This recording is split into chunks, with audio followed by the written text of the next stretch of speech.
दोस्तों, अब तक हम लोग शब्द क्या है, शब्द के संसाधनों को देख चुके हैं, लेकिन आज हमारा जो अगला टॉपिक है शब्द संसाधनों का, जिसके साथ साथ हम आज चर्चा करने वाले हैं। तो शब्द संसाधनों में 3 शब्द पाए जाते हैं, है ना। शब्द संसाधन। अब इस शब्द संसाधन कौन कौन से 3 नामों के साथ जुड़ा हुआ है वो देखिएगा। तो पहला जो है हमारा पर्यायवाची शब्द, है ना। दूसरा है हमारा विलोम शब्द। एक दूसरे के साथ यह जो है शब्द एक दूसरे के साथ बिल्कुल विपरीत शब्दों के रूप में हमारे सामने आने वाले हैं। अनेक शब्दों के स्थान पर एक शब्द, है ना। अनेक शब्दों के लिए एक शब्द या अनेक शब्दों के स्थान पर एक शब्द, इस प्रकार से।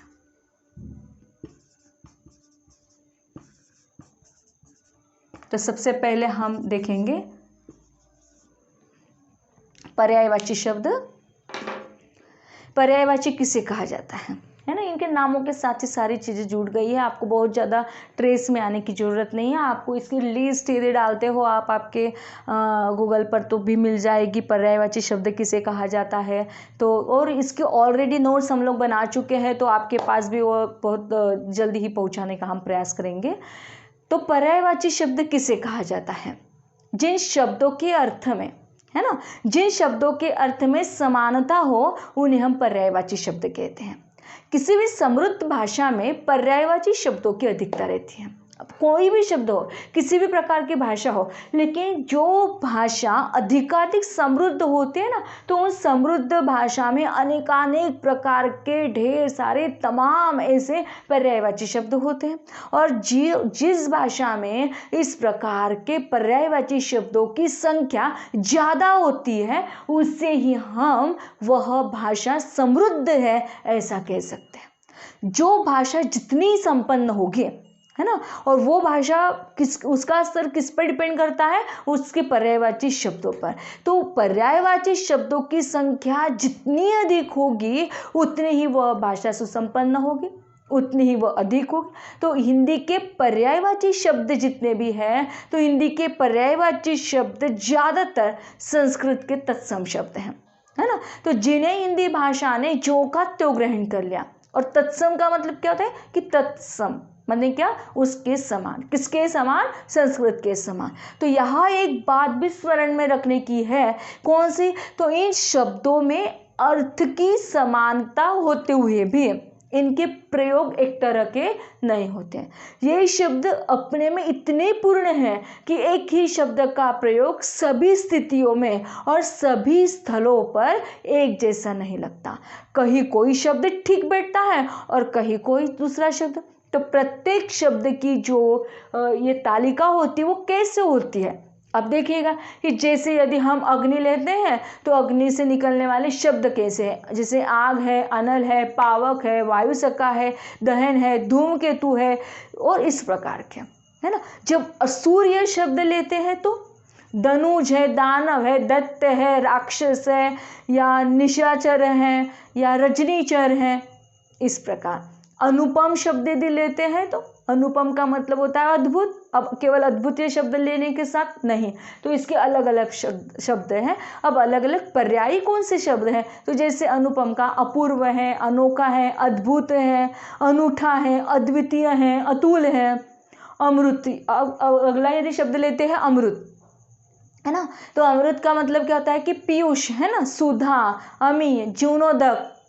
अश्व, अश्व का मतलब क्या होता है?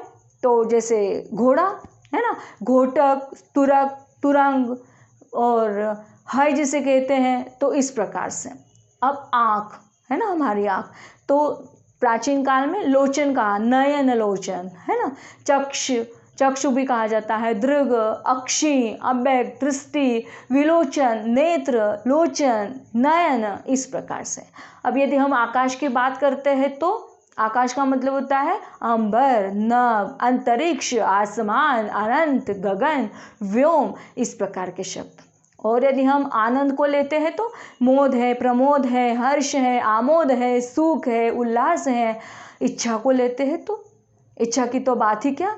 तो इच्छा माने क्या? आकांक्षा, इप्सा, अभिलाषा, जिसे चाह, कामना, मनोरथ, स्पृहा, वांछा। और कमल हमेशा पूछा जाने वाला शब्द है कमल। कमल शब्द के पर्यायवाची शब्द बताइए। तो ऐसा प्रश्न जहां पर भी था तो कमल के पर्यायवाची शब्द कौन कौन से हैं? जैसे पंकज, पद्म, कंज, शतदल, अम्बुज, सरसीज, नलिन, तामरस, सरोज, जलज, अब्ज, इस प्रकार से, है ना। किरण, तो किरण से तात्पर्य क्या है? मरीचि है, मयूक है, अंश है, कर है, रश्मि है, प्रभा है, इस प्रकार। और एक शब्द पूछा जाता है जैसे गणेश, है ना। तो गणेश के पर्यायवाची शब्द कौन से हैं? जैसे अभी चल रहे हैं ना, गणेश चतुर्थी चल रही है, गणेश जी बैठे हुए हैं, तो आपको पता होगा कि जैसे लंबोदर है, एक दंत है ना, गणपति है, मूषक वाहन है, गजवदन है, गजानन है, विनायक है, गणपति है, और भवानी नंदन है, महाकाय है, विघ्नराजाय है, मोदक प्रिय है, इस प्रकार से। तो इस प्रकार हम लोग पर्यायवाची शब्दों की अलग अलग प्रकार की जो लिस्ट है वह उसे भी हम लोग देख सकते हैं। अब हम लोग चलते हैं विलोम शब्द की ओर। जो शब्द किसी विपरीत अर्थ देता है ना, मतलब एक दूसरे का बिल्कुल विपरीत होता है, उसे हम क्या कहते हैं? विलोम शब्द कहते हैं, उसे विपरीतार्थ शब्द कहते हैं। जैसे अमृत ले लिया, अमृत का उल्टा विष हो गया। अंत ले लिया, आदि ले लिया, अंत का आदि, अंधकार का प्रकाश। फिर यदि हम लेते अग्रज था अनुज, अच्छा या बुरा, अति का न्यून, अनुयायी का विरोधी, अतुल का तुल्य, और इस प्रकार से अनिवार्य होता है तो ऐच्छिक। तो जिस प्रकार से इच्छा है, अनिच्छा है, कीर्ति है, अपकीर्ति है, घात है, प्रतिघात है, नूतन है, पुरातन है, विषाद है, निर्विवाद है, विवाद है, निर्विवाद है, विशिष्ट है, साधार्थ है, घरेलू है, बाहरी है ना, निंदा है, स्तुति है, न्यून है, अधिक है, कायर है, निडर है, चिरंतन है, नश्वर है, पंडित है, मूर्ख है, पक्ष है, विपक्ष है, प्रशंसा है, निंदा है, पाप है, पुण्य है, बंधन है, मुक्ति है। इस प्रकार के कई ऐसे तमाम शब्द हैं जो अपने विलोम शब्द के आधार पर एक दूसरे के प्रति पूरी तरह से विपरीत स्थिति में आते हैं, उन्हें हम विलोम शब्द कहते हैं। अब इसी इकाई में शब्द संसाधनों में तीसरा बिंदु आता है अनेक शब्दों के स्थान पर एक शब्द। अनेक, माफ कीजिएगा, अनेक शब्दों के लिए एक शब्द, है ना। यहाँ इस जगह पर स्थान नहीं है तो अनेक शब्दों के लिए एक शब्द। अब देखिएगा कि अनेक शब्दों के लिए एक शब्द का प्रयोग यानी क्या? तो भाषा की सुदृढ़ता, भावों की गंभीरता, है ना, भाषा की सुदृढ़ता और भावों की गंभीरता और चुस्त बोली के लिए यह आवश्यक हो जाता है कि लेखक जब शब्दों के प्रयोग में उसे अपने आप के रूप में विस्तृत विचारों को, संयम से काम लेना चाहिए ना उस टाइम में, और वह विस्तृत विचारों को, भावों को थोड़े से थोड़े शब्दों में अभिव्यक्त करे। अब बहुत बड़ी लंबी कविता यदि आप लोगों को पढ़ने के लिए दे दी तो क्या होगा? हम लोग बोर हो जाएंगे। एक ही व्यक्ति यदि आपके सामने आते रहे तो हम लोग क्या हो जाएंगे? उन सभी लोगों से बोर हो जाएंगे। होता है ना ऐसा। तो हमें क्या चाहिए? शॉर्टकट का इस्तेमाल चाहिए। तो यहाँ इस जगह पर हम यह रखेंगे कि किसी वाक्यांश के लिए, है ना, बड़ा वाक्य, किसी वाक्यांश के लिए एक शब्द लिखकर कम से कम शब्दों में अपने विचार प्रकट किए जाने वाला जो शब्द होता है उसे अनेक शब्दों के लिए एक शब्द कहा जाता है। जैसे अब देखिएगा शब्द कौन कौन से हैं कि जिसके हाथों में चक्र है, जिसके पाणी में चक्र है, तो क्या कहेगा? चक्रपाणी। जो नहीं हो सकता, अब क्या नहीं हो सकता? जो नहीं हो सकता असंभव। जो आग्रह सत्य हो सत्याग्रह। पथ का प्रदर्शन करने वाला पथ प्रदर्शक। जो संगीत जानता है वो संगीतज्ञ। जिसके पाणी में वज्र है वो वज्रपाणी। निशा में विचरण करने वाला निशाचर। जो पुरुष अभिनय करता है वह अभिनेता। जिसके पाणी में वीणा है वह वीणा पाणी। जिसकी 4 भुजाएं है वह चतुर्भुज। आलोचना करने वाला आलोचक। सबसे प्रिय जो होता है प्रियतम। ग्राम में रहता है ग्राम का ग्रामीण। नगर में रहने वाला नगर मतलब जो है नागरिक। तो पुत्र का पुत्र कौन होता है? पौत्र होता है। और सुंदर हृदय वाला सहृदय होता है। जो क्षमा पाने के लायक होता है वह क्षम्य होता है। जो कहा गया है वो कथित होता है, भविष्य में होने वाला भावी होता है, हृदय का विदारण करने वाला हृदय विदारक होता है, धन देने वाला कुबेर होता है। अब यहाँ तक हम आए हुए हैं, शब्द संसाधनों को देख चुके हैं। शब्द संसाधनों में पर्यायवाची शब्द है, विलोम शब्द है, अनेक शब्दों के लिए एक शब्द है। तो दोस्तों यहाँ इस जगह पर शब्द संसाधन हमारे कंप्लीट हो चुके हैं। अब हमारी नेक्स्ट जो अपनी इकाई है उससे हम अभिव्यक्ति कौशल कहेंगे, मौखिक एवं लिखित तौर पर। अब सबसे पहले हम उस टॉपिक को लेंगे जो आपका मौखिक एवं अत्यंत महत्वपूर्ण ऐसा जो टॉपिक है उस पर आज हम लोग चर्चा करने वाले हैं।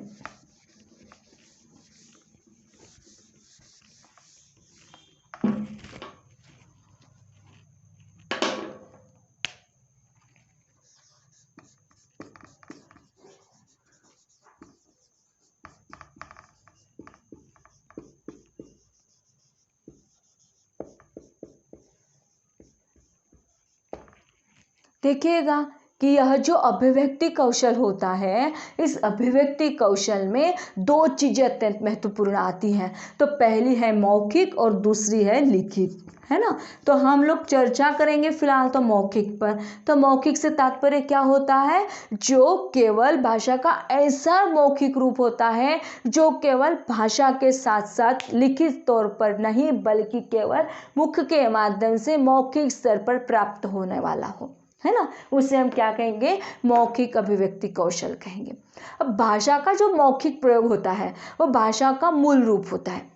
किसी भी भाषा मतलब दुनिया भर की तमाम भाषाओं को यदि हम लोग लेते हैं तो मौखिक रूप उसका सबसे पहला होता है या उसका प्राचीन रूप होता है। और सभ्यता या संस्कृति का जो विकास होते चलता है उसके फिर साथ साथ जिस प्रकार से नागरिक सभ्यता का विकास हुआ तो नागरिक सभ्यता के साथ साथ भाषा का भी विकास हुआ और फिर जाकर भाषा का जो लिखित रूप हमारे सामने आया तो उसका यथेष्ट विकास अब होने आया। परंतु मानव जीवन में लिखित भाषा की अपेक्षा हम लोग मौखिक भाषा को अधिक महत्वपूर्ण मानते हैं, क्योंकि हम अपने दैनिक जीवन में अधिकांश कार्य जो हम लोग करते हैं वह केवल मौखिक भाषा से संपन्न कर लेते हैं। सार्वजनिक जीवन में यदि हम लोग चले जाते हैं तो मौखिक अभिव्यक्ति का विशेष महत्व होता है और मौखिक अभिव्यक्ति जीवन के सभी क्षेत्रों में सफलता का मुख्य साधन बन जाती है। यद्यपि यदि हम छात्र अनौपचारिक मौखिक अभिव्यक्ति की कुशलता स्वयं अर्जित कर लें और विद्यालयों में चले जाते हैं, परंतु मानक भाषा में मौखिक अभिव्यक्ति की अनेक विधाओं से हम अपरिचित रह जाते हैं। तो माध्यमिक स्तर पर मौखिक अभिव्यक्ति की अनेकानेक प्रकार की विधाएं हैं। प्रमुख विधाओं को यदि औपचारिक रूप से सीखने का हमें अभ्यास करने की आवश्यकता होती है और आज इस पॉइंट पर इतनी बलवती हो गई है कि इस मौखिक अभिव्यक्ति की दक्षता प्राप्त करने के लिए कई ऐसे महत्वपूर्ण बिंदु होते हैं जिन पर उसे आज हम लोग चर्चा करेंगे। तो सबसे पहले मौखिक संप्रेषण में कौन सी चीज़ आती है? तो हमारे शब्दों का जो उच्चारण होता है ना, हम बात करने जा रहे हैं मौखिक की, तो हमारे शब्दों का जो उच्चारण होता है मतलब हमारा जो प्रोनाउंसिएशन होना है ना वह कैसे होना है? सुस्पष्ट होना है। हमारे जो शब्द होते हैं शब्दों का उच्चारण शुद्ध होना चाहिए, सुस्पष्ट होना चाहिए। वाक्य में यथोचित विराम दिया जाए, है ना, विराम लेना चाहिए। मतलब यदि हम लोग कंटिन्यू लेने चले तो फिर कंटिन्यू चलने के साथ साथ क्या होगा? हमारा प्रोनाउंसिएशन भी दब जाएगा। तो यथोचित विराम हमें देना चाहिए। प्रमुख शब्दों पर यथोचित बल भी देना चाहिए। अब देखिए, अब इसका एक उदाहरण है,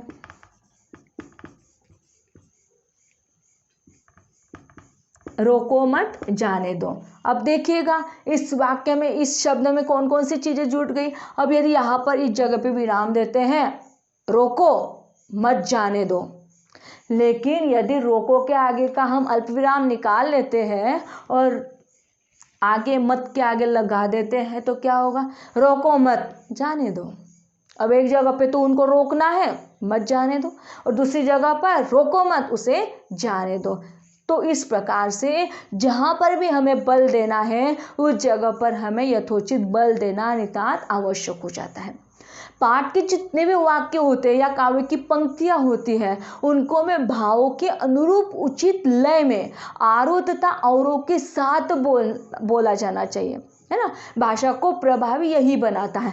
मतलब यदि हम माखनलाल चतुर्वेदी जी के गीतों को जानते हैं, पहचानते हैं कि मुझे तोड़ लेना वनमाली उस पथ पे देना तुम फेंक, तो इस प्रकार का जो उच्चारण है जो उसमें वीर काव्य को दिखाता है। और यदि हम इस प्रकार से पढ़ते हैं कि मुझे तोड़ लेना वनमाली और उस पथ पे देना फेंक, तो यह कहीं न कहीं किसी न किसी जगह पर उन काव्य की पंक्तियों में जो होने वाला भावबोध है वह आगे वाले बंदे पर नहीं पड़ेगा। इसलिए यहाँ इस जगह पर भावों के अनुरूप ही बोला जाना उचित प्राप्त होगा। अब यह हुई हमारी मौखिक अभिव्यक्ति। तो मौखिक अभिव्यक्ति में वही व्यक्ति दक्ष या निपुण हो सकता है जो सर्वप्रथम एक अच्छा श्रोता बनने का प्रयास करता है। अब एक अच्छा श्रोता क्या करता है, तो एक क्रमशः वो कुशल वक्ता तभी बन सकता है जब वह श्रोता अलग अलग प्रकार के लोगों को सुनता है। जब हम लोगों की श्रवण करने की शैली बहुत ज़्यादा हो जाती है तभी हम अच्छे एवं एक कुशल वक्ता बन सकते हैं। अब देखिएगा कि जब ये मौखिक अभिव्यक्ति होती है, इस मौखिक अभिव्यक्ति के संदर्भ में हमारी भाषा कैसी होनी चाहिए, है ना। तो हमारी भाषा एकदम शुद्ध होनी चाहिए, विनीत होनी चाहिए, स्पष्ट होनी चाहिए, व्यावहारिक होनी चाहिए, विषयानुरूप होनी चाहिए, प्रभावपूर्ण होनी चाहिए, मानक होनी चाहिए, उच्चारण युक्त होनी चाहिए, है ना। इस प्रकार से तो मौखिक अभिव्यक्ति की कई जो अभिव्यक्ति के जो रूप है वह अलग अलग प्रकार से हो सकते हैं। तो अलग अलग प्रकार से कौन से हैं, तो कविता है, गायन है, साक्षात्कार है, आशुभाषण है, वक्तृत्व है, वाद विवाद है, परिचर्चा है, संवाद है, कथा है, कथा कथन है, सभा संचलन है आदि इस प्रकार से। तो दोस्तों आज हम मौखिक अभिव्यक्ति का एक भेद है जिसे हम वक्तृत्व के नाम से जानते हैं और जिसे ही हम भाषण कला के नाम से भी जानते हैं। शायद आप में से बहुत सारे लोग इस विधा से परिचित भी होंगे कि वक्तृत्व क्या है, भाषण क्या है और उसे कैसे स्पष्ट करना है ना। लेकिन इसका अर्थ क्या है, तो वक्तृत्व का अर्थ होता है बोलना, है ना। अपने विचारों को, अपने भावों को मौखिक अभिव्यक्ति करना वक्तृत्व कहलाता है। किसी भी विषय पर अपने दृष्टिकोण को किसी एक विचार मंच के जरिए, विचार मंच के द्वारा जन समुदाय तक संप्रेषित करने को ही, उस कार्य को ही वक्तृत्व कहा जाता है। प्रभावशाली वक्तृत्व तभी किया जा सकता है जब वक्ता को भाषण के विषय की अच्छी जानकारी हो। यदि हमें, आप मानते हुए चलिएगा कि हमें राजनीति के बारे में कुछ आता ही नहीं है और हमें भाषण के लिए विषय दिया गया है राजनीति, तो हमें क्या करना होगा, उसके लिए विषय की अच्छी जानकारी होगी। और जब जानकारी होगी तभी तो ना हम लोग विषय का अच्छी तरीके से भाषण दे पाएंगे, तभी तो ना वक्तृत्व कर पाएंगे। और वह अपने विचार तभी निर्भीकतापूर्वक, आत्मविश्वास से, धैर्य से या क्रमबद्ध तरीके से, उचित भाव भंगिमा से जन समुदाय तक पहुंचा सकने में समर्थ होगा तब जब उसके पास उसके सभी कंटेंट्स मौजूद होंगे, है ना। पर्टिकुलर विषय को लेकर उसके सारे के सारे जितने भी क्वालिटी होगी, जितने भी गुण उसमें निहित होंगे, वह सारे के सारे उनमें जब भी निहित होंगे तब ये सारी चीज़ें मिल सकती हैं। अब इसके लिए वक्तृत्व के लिए कुछ क्या तत्व होते हैं, तो हाँ, निश्चित तौर पर इसके लिए तत्व होते हैं कि वो शुद्ध होने चाहिए, है ना। सुस्पष्ट हमारा उच्चारण होना चाहिए, गति की धारा प्रवाहिता के साथ बहने वाली होनी चाहिए। यदि हमारी आवाज़ बहुत होता है ना, जब वक्ता वक्तव्य देता है तो उसकी आवाज़ छोटी होती है, बड़ी, छोटी, तो ये जो आवाज़ में उतार चढ़ाव के भावानुकूल उतार चढ़ाव होते हैं ये भी होने चाहिए। स्वराघात होता है, जैसे हमने अभी आपको बताया ना कि लयबद्धता होनी चाहिए, विराम चिन्हों का भी प्रयोग होना चाहिए और उस भाषणकर्ता को उसके शरीर की सुयोग्य रूप से हलचल भी करनी चाहिए। ऐसा नहीं ऐसे हाथ बांधते हुए खड़ा रहा और वो बोलते रहा मैंने आपको कुछ कहना है मुझे, और आप बोलते चले जा रहे हैं, मानते हुए चलिए कि आप राजा शिवाजी पर बोल रहे हो और आप जो भी बोल रहे हो वो सारे लोग सो गए हैं। तो हमारी जो सुयोग्य रूप से शारीरिक हलचल है वो भी हमारी होनी चाहिए। अब देखिएगा कि यह जो वक्तृत्व होता है इसका महत्व क्या होता है। जब हमारे साथ कई ऐसा वक्तृत्व देना है, हमारा भाषण प्रभावी करना है, तो कौन से महत्व को, तो सबसे पहली बात तो हमारे अपने विचारों का प्रकटीकरण करने का एकमात्र साधन माना जाता है। फिर वो क्रमबद्धता से होना चाहिए, है ना। जो भी हम कार्य करें ना, वक्तृत्व दे रहे तो पहले वो प्रास्ताविकता से शुरुआत करनी चाहिए। विचारों का प्रकटीकरण में कहाँ से करना है, तो क्रमबद्धता से। फिर क्या हमारा ये जो आज का भाषण है वह हम श्रृंखलाबद्धता से कर रहे हैं। फिर उसके बाद में प्रभावी भाषण कथन कैसे होगा, क्या मैं मेरे मनोभावों को, विचारों को प्रकट कर पाऊंगा या नहीं कर पाऊंगी, मतलब छात्र दशा में यदि है तो भी और अध्यापक दशा में है तो भी, और अध्यापन क्या मैं सफल, मतलब ये सारी जो भी चीज़ें हैं यह वक्तृत्व से लेकर जुड़ चुकी है कि विचारों का प्रकटीकरण कैसे होता है। अब देखिएगा यहाँ इस जगह पर यदि हम लिखते हैं कि हमें हमारे क्या करना है, विचारों का प्रकटीकरण करना है ना, विचारों का प्रकटीकरण करना है, और वो भी कैसे, क्रमबद्धता से, मतलब हर एक का क्रम होना चाहिए। फिर उसकी एक हर एक की श्रृंखला होती है श्रृंखलबद्धता के रूप में, और फिर यह कैसे होगा, प्रभावी भाषण कथन होगा। और फिर उसके बाद में उस आपका जो मनोभाव है उन मनोभावों को भी आपको प्रकट करना होगा।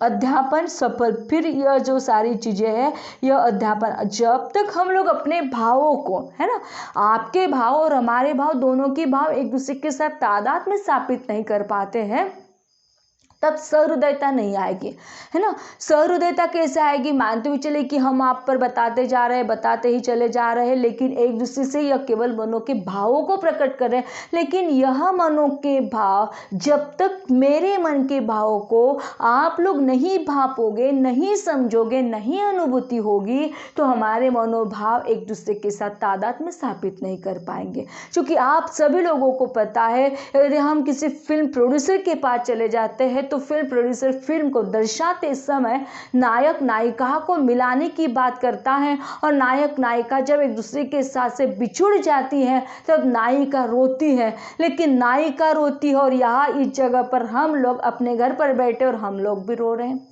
अरे भाई, नायिका को रोने के लिए उस प्रोड्यूसर ने बहुत ज़्यादा पैसे देते, हम लोगों को कोई किसी ने पैसे नहीं दिए, लेकिन हम लोग क्यों रो रहे हैं, क्योंकि हमारे भाव और उनके भाव एक जैसे एक दूसरे के साथ तादाद में स्थापित कर पा रहे हैं। सहृदयता के साथ हम दोनों एक दूसरे के साथ स्थापित होते हैं, तब यह मनोभाव, तब हमारा वक्तृत्व जो है, तब हमारा भाषण जो है तब प्रभावी होगा, और तभी वो हमारा अध्यापन सफल हो पाएगा।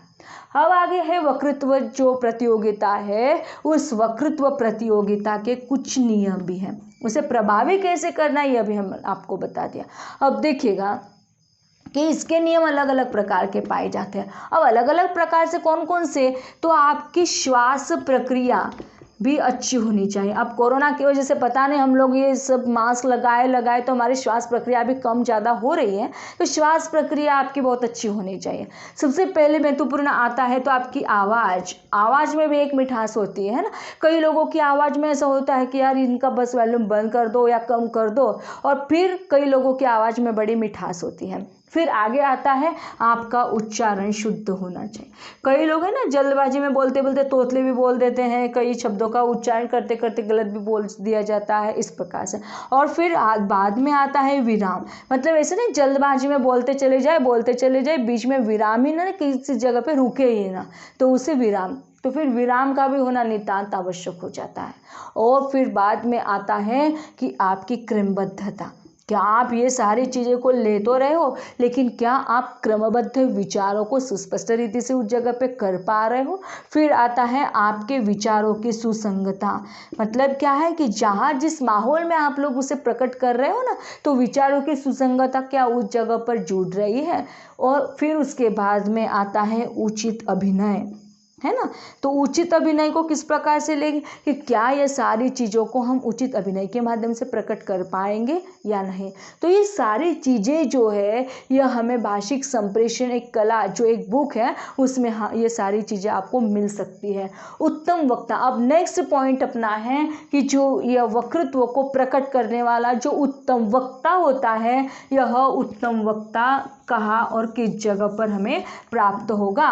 और यह जो उत्तम वक्ता है, इस उत्तम वक्ता के गुण कौन से होंगे, है ना। तो उत्तम वक्ता के गुण कौन से हैं, देखिएगा।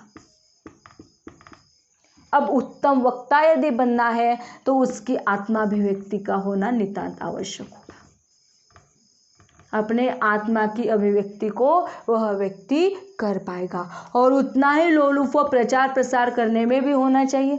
जितना उसे लगता है कि चले मैं इस बात का प्रचार प्रसार कर रहा हूँ, हिंदी को बढ़ोतरी देने के लिए मैं कुछ कार्य कर रहा हूँ, फिर वह मनोरंजन भी, अपने आप का भी मनोरंजन कर ले और औरों का भी, और मनोरंजन के साथ साथ वह ज्ञान के दान को भी आत्मसात कर ले, और इसके साथ साथ वह उसमें अभिरुचि का भी विकास होना चाहिए। तो ये उत्तम वक्ता बनने के लिए जो क्वालिटी है कि उसमें अभिरुचि भी होनी चाहिए। तो ये सारे गुणों को या समीक्षा भी उसमें करने की आदत होनी चाहिए कि ये अच्छा है, ये बुरा है। और जब हम किसी व्यक्ति की समीक्षा करने लग जाते हैं तो निश्चित तौर पर हम एक अच्छे उत्तम वक्ता बन सकते हैं। यहाँ तक क्लियर हो गया आपको? वक्तृत्व यह शब्द, हमने जो वक्तृत्व भाषण कला है उसे हमने समझाने का प्रयास किया। अब हम लोग वाद विवाद इस पर चलेंगे, क्योंकि ये सारी जो चीज़ें हैं यूथ फेस्टिवल में या बड़े बड़े जो उच्च स्तर के जो दायरे होते हैं, बहुत बड़ा ऊंचा मंच होता है, तो उस मंच पर ये सारी चीज़ें आप लोग देखते हैं, फील भी करते हो। क्लियर हो गया यहाँ तक? जागृति? Yes ma'am.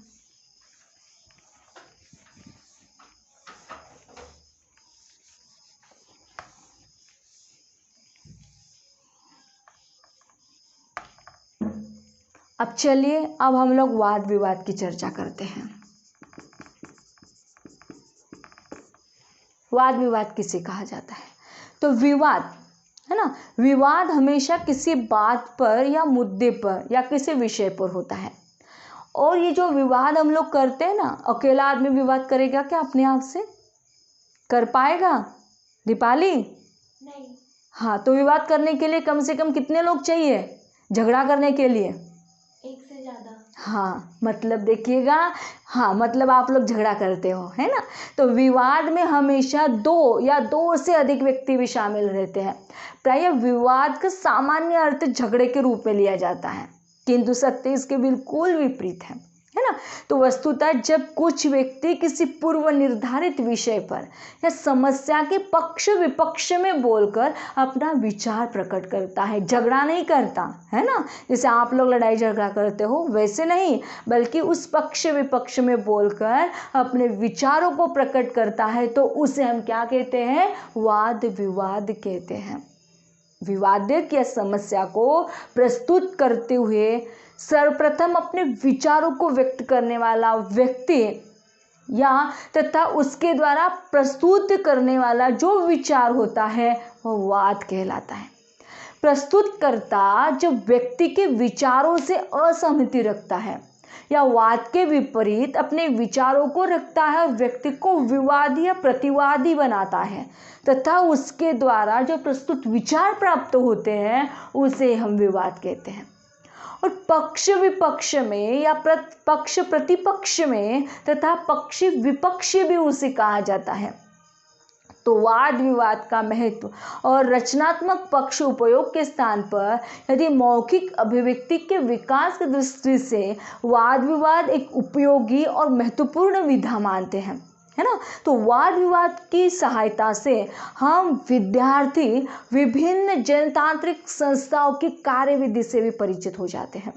तो वाद विवाद की कला में दक्षता कौन सी लेनी चाहिए, उसके लिए हमें कौन कौन से बिंदुओं को चुनना है।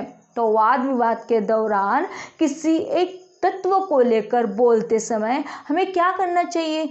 तो वाद विवाद के लिए आपको पूर्व निर्धारित विषय की यथोचित तैयारी कर लेनी चाहिए।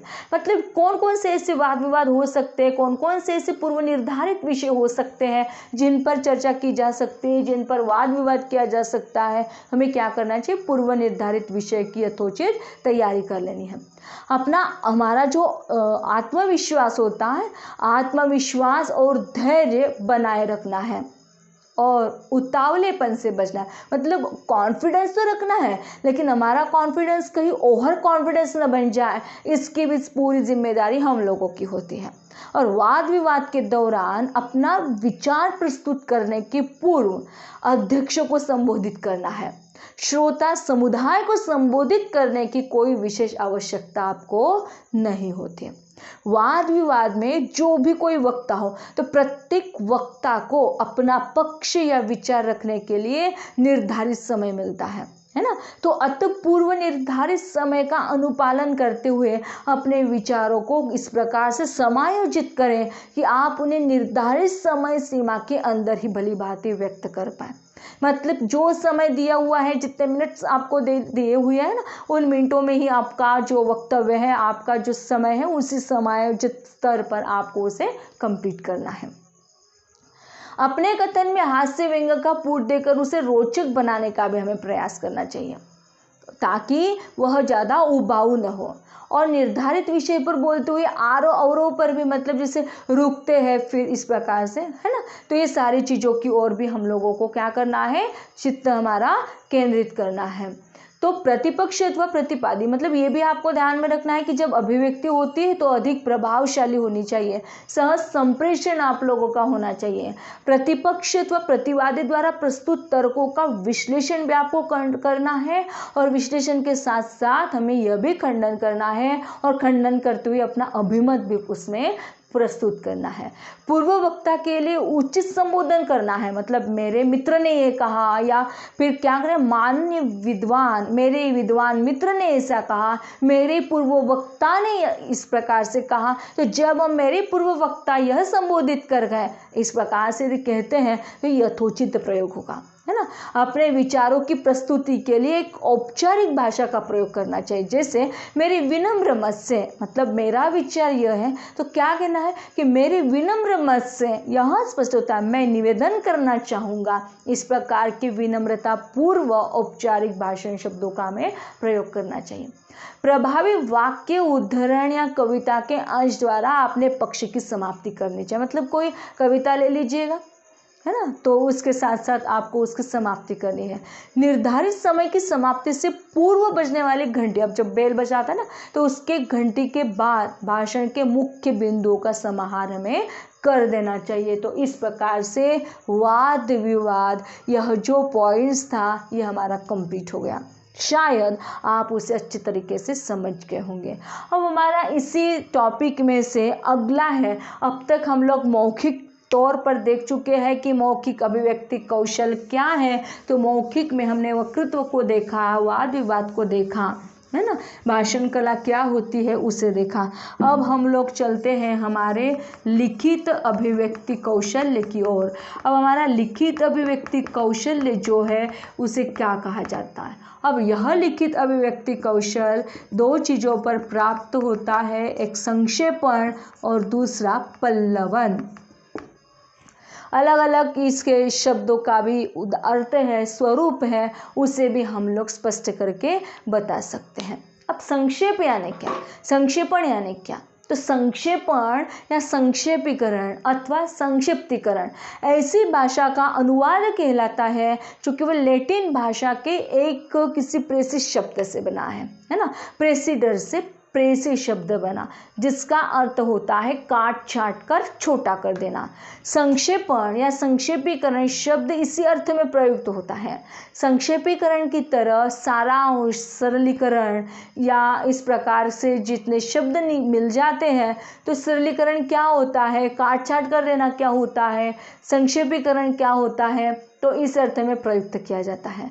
तो संक्षेपण में किसी भी लेख को, भाषण को, अवतरण के तत्वों का ज्ञान होता है। साथ ही इस माध्यम से अभिव्यंजना या आलोचना में विशेष सहायता प्राप्त होती है। संक्षेपण करने में संक्षेपक जो होता है वह संक्षेपक लाक्षणिक शैली का प्रयोग नहीं करता, बल्कि वह स्वाभाविक शैली में सीधे साधे शब्दों का प्रयोग कर लेता है।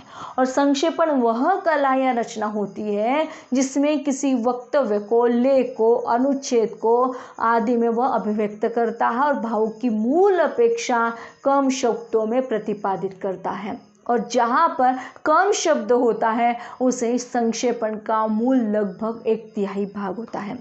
अब संक्षेपण के महत्व की ओर हम लोग चलते हैं। तो आज के लाइफ में मतलब इतनी डिस्टर्ब लाइफ चल रही है, इतनी बिजी लाइफ हमारी चल रही है, इस सब जगह पर संक्षेपण का महत्व होता है। और अपने जीवन में सब जगह संक्षेपण का महत्व इस कारण भी है, ऐसे व्यक्ति को ही महत्व दिया जाता है जो संक्षेप में बात कहता है ना, और व्यर्थ में अपने कथन को विस्तार नहीं देता। साहित्यकारों में गागर में सागर भरने की प्रवृत्ति इसी कारण है। संक्षिप्तता को वाग्वैधत्य की आत्मा भी कहा जाता है। संक्षेपण की कला की अपनी उपयोगिता होती है और इसी कला से विद्यार्थियों में स्वतंत्र निर्णय लेने की योग्यता भी बढ़ जाती है। वह सार छोड़कर सार में ग्रहण करने की समर्थ होता है, किंतु इसके लिए अभ्यास की परम आवश्यकता होती है। करत करत अभ्यास की जड़ मते भी होत सुजान, यह अनुरूप हमें क्या करना चाहिए, हर चीज का अभ्यास करना चाहिए। संक्षेपण से लेखक की योग्यता का विकास होता है और संक्षेपण कार्यालयों में कार्यप्रणाली का भी प्रमुख हिस्सा संक्षेपण हो जाता है। अब इस संक्षेपण की क्या कोई विशेषता भी होती है? हाँ दोस्तों, तो विषय वस्तु का जो अपना मूल भाव होता है, तो मूल भाव संक्षिप्त, सरल, अभिव्यक्ति संक्षेपण या सार लेखन मुख्य विशेषता के रूप में प्राप्त होता है। सार लेखन में मूल भाव, विचार या प्रमुख बात तथा उनके कथ्य, इन सब का रक्षण आवश्यक होता है। मूल अनुच्छेद में मतलब जो आपको अनुच्छेद दिया गया है ना, तो मूल अनुच्छेद में व्यक्त या निरूपित मुख्य विचार एवं भावों की क्रमबद्ध स्थापना संक्षेपण की दूसरी महत्वपूर्ण विशेषता कहलाती है। विचारों को और भावों को विशृंखलता से संक्षेपण में बद्धापन आ जाता है और असंगत तथ्य तथा बातों का संक्षेपण में कोई स्थान नहीं होता। और संक्षेपण की तीसरी में महत्वपूर्ण जो विशेषता है वह है उसकी स्पष्टता। मूल विचार तथा उसके जो भाव होते हैं बिना उलझाए स्पष्ट रूप से प्रस्तुत किया जाना चाहिए और यही संक्षेपण की स्पष्ट विशेषता होती है। अब देखिएगा, यदि हम संक्षेपण की विशेषता की ओर देखते हैं तो इसकी भाषा भी सरल होनी चाहिए, है ना। मतलब बहुत ज़्यादा कठिन शब्द ले लिए, बहुत ज़्यादा क्लिष्ट शब्दावली का प्रयोग कर लिया तो फिर यह जो संक्षेपण होगा वह प्रभावी नहीं होगा। तो इसके लिए हमारी भाषा अत्यंत सरल होनी चाहिए। और आदर्श संक्षेपण तो वही कहा जा सकता है कि जो संक्षेपण बहुत ही अल्प समय में, अल्प श्रम में सहजता से मूल विषय वस्तु को संक्षेप में प्रस्तुत कर पाए। कार्यालयीन कामकाज में आदर्श संक्षेपण होते हैं और यह कार्यालयीन कामकाज का जो आदर्श संक्षेपण होता है वो तभी संभव हो सकता है जब कोई सार लेखक कर्मचारी हो या अधिकारी हो या कार्यालयीन ज्ञान से वह परिपूर्ण हो और उसका अध्ययन भी गंभीर हो। तो भाषा का शब्द भंडार समृद्ध होता है विशेष चिंतन मनन की शक्ति के साथ, शैली के आधार पर व आत्मविश्वास के साथ। तो इस प्रकार से यह जो संक्षेपण है, तो इस संक्षेपण की प्रक्रिया भी है। तो इस संक्षेपण की प्रक्रिया कैसे होनी चाहिए यह हम आपको बताएंगे। तो यह संक्षेपण अत्यंत सुचारू रूप से तैयार करने के लिए या उसे आदर्श बनाने के लिए कई ऐसे महत्वपूर्ण बिंदु हैं, यदि हम उन पर चर्चा करें तो बहुत अच्छा होगा। पहला बिंदु जो है, संक्षेपण करते समय तो हमें मूल अनुच्छेद को 2-3 बार अच्छे से पढ़ लेना है ना। मूल अनुच्छेद को जब हम पढ़ते हैं तो उसके भावार्थ को भी हमें समझ में आ जाएगा। जब पढ़ते हैं तो भावार्थ तुरंत समझ में आएगा। और तब तक सार लेखन की शुरुआत हमें नहीं करनी चाहिए जब तक हमें संक्षेपण के मूल विषय का भावार्थ समझ में ना आया हो। मूल अनुच्छेद को पढ़ने के बाद महत्वपूर्ण तथ्य तथा विचारों को हमें क्या कर लेना है, उसी जगह पे अंडरलाइन कर लेना चाहिए, मतलब रेखांकित कर लेना चाहिए। और रेखांकित करते समय मूल विषय से संबंधित कोई भी महत्वपूर्ण अंश हमसे नहीं छूटना चाहिए। और इसके बाद में आता है कि जब मूल व्यक्त किए गए विचार है, भाव है या तथ्य है, उन्हें क्या हमने क्रमबद्ध रूप से लिया हुआ है या नहीं। अब ये सारी चीज़ें हो गई कि हमने उसे पढ़ लिया 2-3 बार, उसे समझ लिया, उसको हमने एक जगह पे अंडरलाइन कर लिया, तो फिर उस मूल अनुच्छेद को हमें क्या करना है, 1/3 में संक्षेपण करना है। और इसके संक्षेप को बहुत अच्छे से तर्क वितर्क करने की या किसी अतिरिक्त अंश को जोड़ने की अनुमति नहीं होती। मतलब हम लोग अपने मर्जी से अपने पॉकेट के शब्दों को उस जगह पर डाल नहीं सकते। संक्षेपण को अंतिम रूप दिए जाने से पूर्व उसका एक कच्चा तैयार प्रारूप तैयार करना है ना, और उसे अच्छी तरह से देख लिया जाना चाहिए कि क्या हमने इस जगह पे सभी महत्वपूर्ण बातों को, उन सभी महत्वपूर्ण तथ्यों को उठाया है या नहीं। और याद की या उसमें और एक चीज़ है कि जब हम संक्षेपण तैयार करते हैं तो मूल अनुच्छेद में कई प्रकार के तमाम ऐसे कहावतें डाली जाती है, मुहावरे डाले जाते हैं, कई अलंकार होते हैं, तो हमें क्या करना चाहिए, उन सबको हटा देना है ना। और याद रखिएगा कि संक्षेपण में मूल अनुच्छेद का केवल 1/3 होना चाहिए। और आखिरी पॉइंट हमारा इसका जुड़ता है कि जो हमारा संक्षेपण होता है वह संक्षेपण तैयार करने के पश्चात उसके लिए सुयोग्य शीर्षक का चयन किया जाना चाहिए। मतलब संक्षेपण को यदि हम बहुत अच्छे से शीर्षक देते हैं, बहुत अच्छे से उसको टाइटल देते हैं, तो वह सार्थक होगा, संक्षिप्त होगा और आकर्षक भी होगा, और वह सबसे बेस्ट होगा कि वह विषय वस्तु से सुसंगत होना चाहिए। तो यहाँ इस जगह पर संक्षेपण जो है कंप्लीट हो गया है। अब हम लोग चर्चा करते हैं हमारे पल्लवन की। देखिएगा यह बिल्कुल इसके विपरीत है दोनों भी।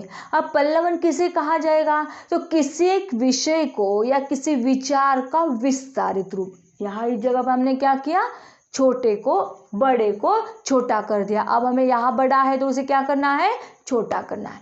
तो किसी विषय या विचार का विस्तारित रूप, और इसके अंतर्गत भाव होंगे या विचार होंगे, और उसे विचार और भावों के अर्थ को हमें क्या करना है, स्पष्ट करना है।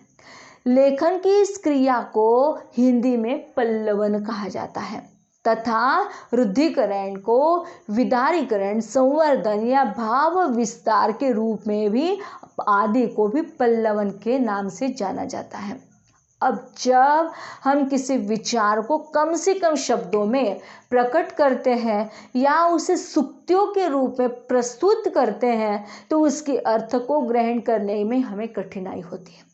और ऐसी स्थिति में इस बात की आवश्यकता होती है कि उन पंक्तियों को व्याख्यायित हम कैसे करें ताकि उन्हें सरलता से हम समझ पाएँ, दूसरों को समझा पाएँ। तो पल्लवन के अंतर्गत अनेकानेक प्रकार के उद्देश्य होते हैं और पल्लवन को कई शब्दों में परिभाषित किया जाता है। मतलब किसी सुगठित एवं गुंफित विचार या भाव के विचार को पल्लवन कहा जाता है। पल्लवन का महत्व कैसे हो, तो कम से कम शब्दों में लिखे गए विचारों को या भावों की स्पष्टता नहीं रहती जिसे सभी आसानी से समझ सके। और हिंदी की जो सूक्तियाँ हैं, कहावतें हैं, उनके अर्थ को स्पष्ट करने हेतु भी पल्लवन महत्वपूर्ण होता है। एक गंभीर लेखक गागर में सागर भरते हुए अनेकानेक प्रकार के न्यूनतम शब्दों में भी अधिकतम शब्दों को, अधिकतम बातों को लिखने का जब प्रयास करता है जिसे वह आसानी से बिना किसी स्पष्टता के नहीं समझा जा सकता है ना। तो पल्लवन में जो अपना मूल भाव होता है उसे स्पष्ट करने के लिए भाव विस्तार संबंधी कोई सीमा नहीं होती। जिस प्रकार की सीमा भावार्थ में मूल भाव को स्पष्ट करने के रूप में प्राप्त होती है। अब पल्लवन आगे है कि भाव और भाषा की जो अभिव्यक्ति होती है उसे पूरी स्पष्टता के साथ, मौलिकता के साथ, सरलता के साथ होने चाहिए। वाक्य उसके छोटे होने चाहिए, भाषा अत्यंत सरल होनी चाहिए। अलंकृत भाषा लिखने की चेष्टा न करना श्रेयस्कर है। पल्लवन के लेखन में अप्रासंगिक बातों का अनावश्यक विस्तार या उल्लेख बिल्कुल नहीं होना चाहिए।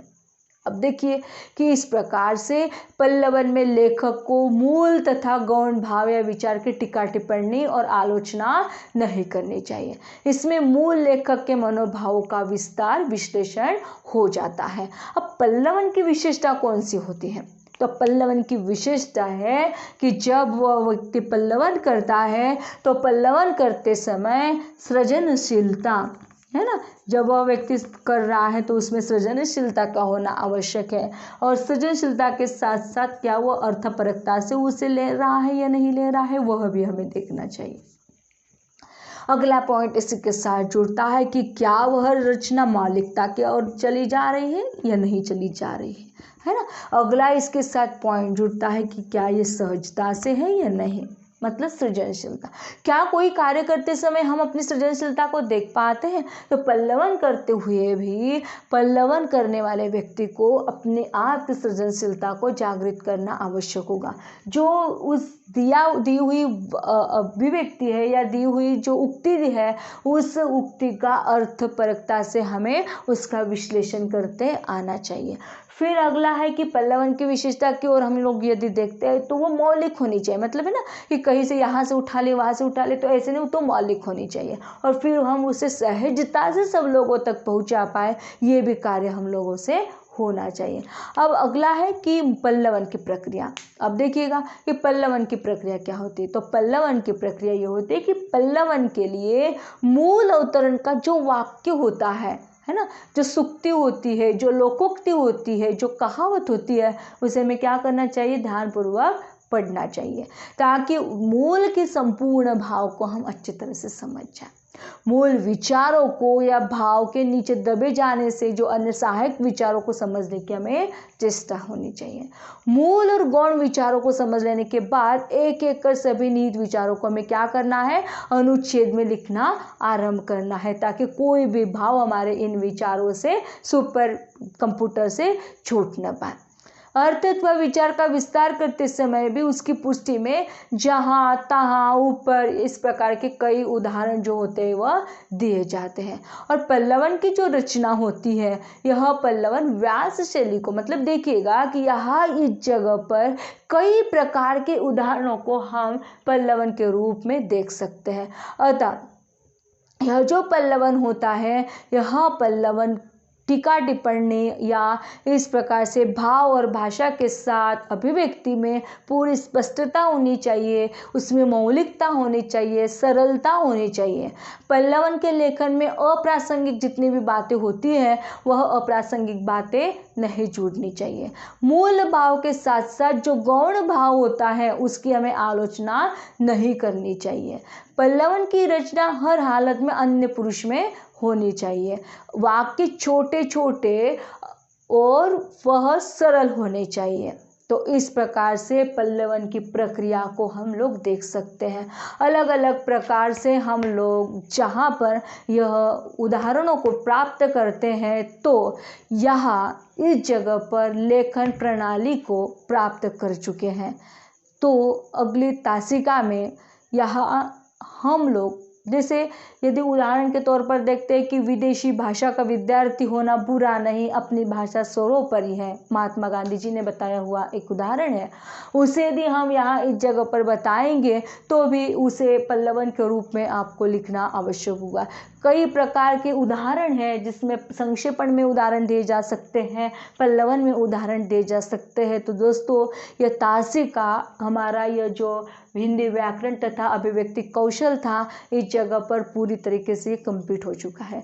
यदि आपको किसी भी संदर्भ में कोई प्रॉब्लम आती है, कोई समस्या आती है, या आपको यदि कोई प्रश्न उपस्थित होते हैं, तो आप लोग ज़रूर चैट बॉक्स में डाल दीजिएगा, या जहाँ पर भी आपको प्रश्न आ रहा है तो साथ में हम हमारा कॉन्टैक्ट नंबर्स भी दिए जा रहे हैं, तो उस कॉन्टैक्ट नंबर के साथ भी आप हमें कॉल कर सकते हैं। इजाज़त दीजिए, धन्यवाद।